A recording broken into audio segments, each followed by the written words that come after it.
Om Shri Sai Ram, Sai Satcharitha, Chapter 30, English reading.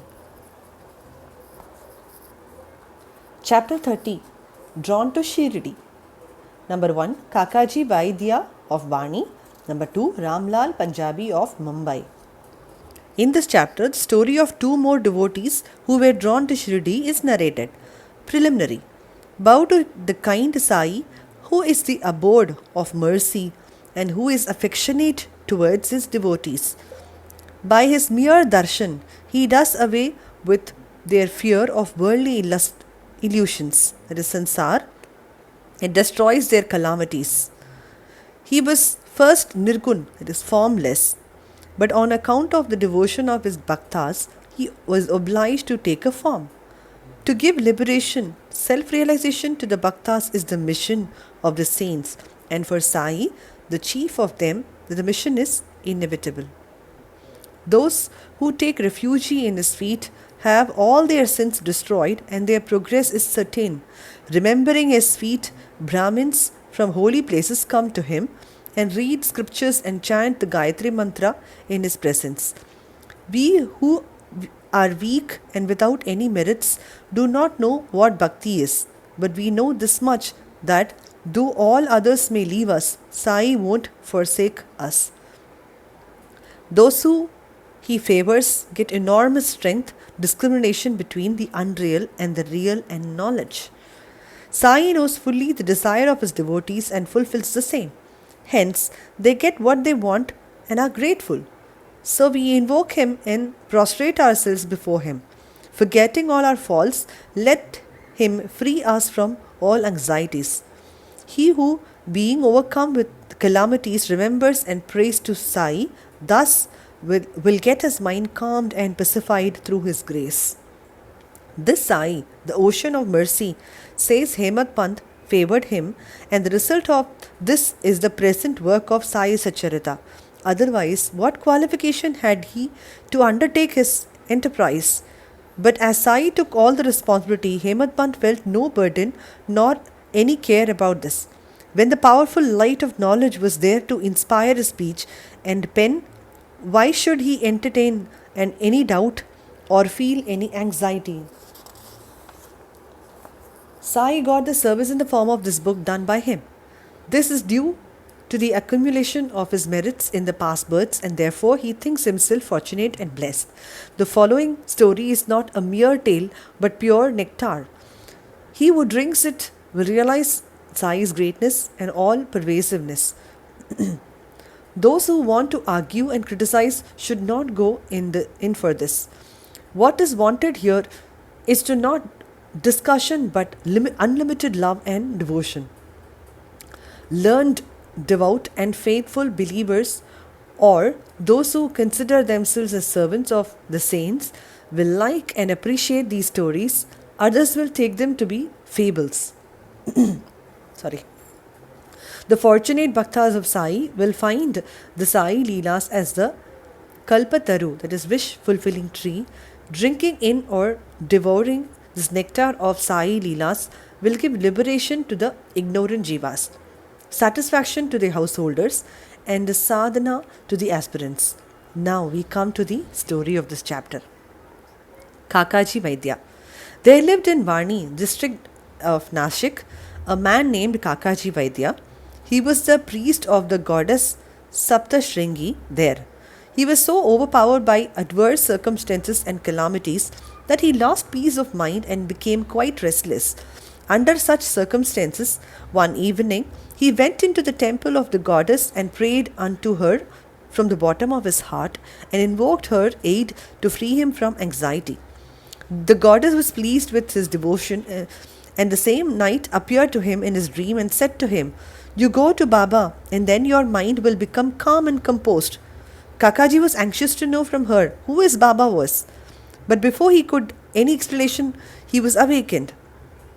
Then he began to think as who might be this Baba to whom the goddess has asked him to go. After some thinking, he resolved that this Baba might be Trayambakeshwarar, that is Lord Shiva. So he went to the holy place Trayambak, Nashik district, and stayed there for 10 days. During this period, he bathed early in the morning, chanted the Rudra hymns, did the Abhishek, that is pouring fresh water over the pindi, and did other religious rites, but with all this, he was as restless as before. Then he turned to his place again and invoked the goddess most pitifully. That night she again appeared in his dream and said, "Why did you go to Trayambakeshwar in vain? I meant by Baba Sri Sai Samarth of Shirdi." The question before Kakaji now was how and when to go to Shirdi and how to see Baba. If anybody is in real earnest to see a saint, not only the saint but God also fulfills for his wish. In fact, the Sant, that is saint, and the Anant, that is the God, are one and the same. There is not the least difference between them. If anybody thinks that he will go on his own wish and see a saint, that will be a mere boast. Unless the saint wills it, no one is able to go and see him. Even the leaf of the tree won't move without his bidding. The more anxious a bhakta is for the visit to the saint, the more devout and faithful he is, the more speedily and effectively is his wish satisfied to his heart's content. He who invites anybody for a visit also arranges everything for his reception, and so it happened with Kakaji. Shama's vows is the next story. When Kakaji was thinking about his intended visit to Shirdi, a guest came to him at his place to take him to Shirdi. He was no other than Shama, a very close and intimate devotee of Baba. How he came to Vani at this juncture, we shall just see. Shama was severely ill when he was very young, and his mother had taken a vow to her family goddess Saptashringi at Vani that if her son got well, that she would bring and dedicate him at her feet. Then after some years, the mother herself suffered much from ringworms on her breast. At that time, she again took another vow to her deity that if she got all right, that she would offer her 2 silver breasts. These 2 vows remain unfulfilled. At her deathbed, she called her son Shama and drew his attention to the vows, and after taking a promise from him that he would fulfill them, she breathed her last. After some time, Shama forgot about these vows, and thus 30 years elapsed. About this time, a famous astrologer had come to Shirdi and stayed there for a month. His predictions in this case of Sriman Bhuti and others came true, and everybody was satisfied. Shama's younger brother Bapaji consulted him and was told about his mother's vows which his elder brother had promised to fulfill at her deathbed and not yet fulfilled. Hence the goddess was displeased with him, and that he was bringing troubles on them. Bapaji told this to his brother Shama, who was then reminded of the unfulfilled vows. On thinking that any further delay would be dangerous, he called a goldsmith, and got a pair of silver breasts prepared. Then he went to masjid, prostrated himself before Baba, and placing before him the 2 silver breasts, requested him to accept it and free him from the vows. As to him, he was his Saptashringi goddess. Then Baba insisted upon him to go himself to the temple of Saptashringi and offer them at the feet of the goddess. Thus, after taking Baba's permission and Udi, he left for Vani, and while searching for the priest, reached Kakaji's house. Kakaji was then very anxious to visit Baba, and Shama went there to see him at that very time. What a wonderful coincidence was this! Kakaji asked him who he was and whence did he come, and on learning that he came from Shirdi, he at once embraced him. So overwhelmed was he with love. Then they talked about Sai Leelas, and after finishing the rites of Shama's vows, they both started for Shirdi.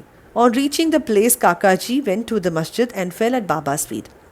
His eyes were soon bedewed with tears, and his mind attained calmness. According to the vision of the goddess, no sooner did he see Baba, and then his mind lost all the restlessness and became calm and composed. Kakaji began to think in his mind, what a wonderful power this is. Baba spoke nothing. There was no question and answer, no benediction pronounced. The mere darshan itself was so conductive to happiness, and the restlessness of my mind disappeared by his mere darshan. Consciousness of joy came upon me. This is what is called the greatness of darshan. His vision was fixed on Sai's feet, and he could utter no word. Hearing Baba's Leelas, his joy knew no bounds. He surrendered himself completely to Baba, forgot his anxiety and cares, and got undiluted happiness. He lived happily there for 12 days, and after taking Baba's leave, Udi and blessings, returned home. Kushal Chand of Rahata. It is said that a dream which we get in the wee hours of the morning generally comes out true in the waking state. This may be so, but regarding Baba's dreams, there is no restrictions of time. To quote an instance, Baba told Kaka Sahib Dikshit one afternoon to go to the Rahata and fetched Kushal Chand to Shirdi, as he had not seen him since long. Kaka Sahib accordingly took a tonga and went to the Rahata.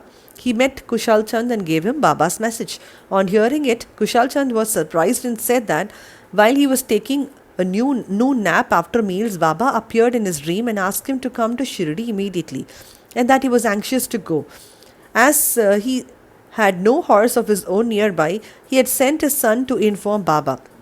When his son was just out of the village border, Dikshit's tonga turned up.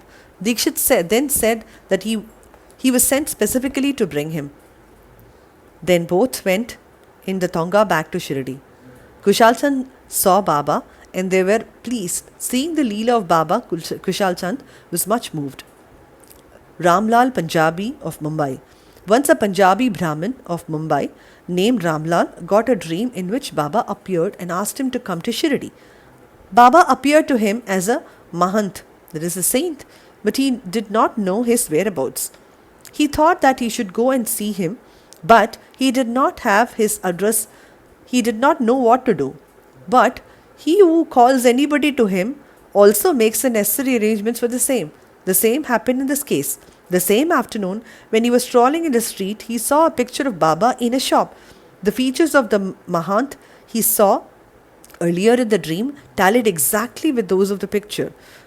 Then, on making inquiries, he came to know that the picture was of Sai Baba of Shirdi.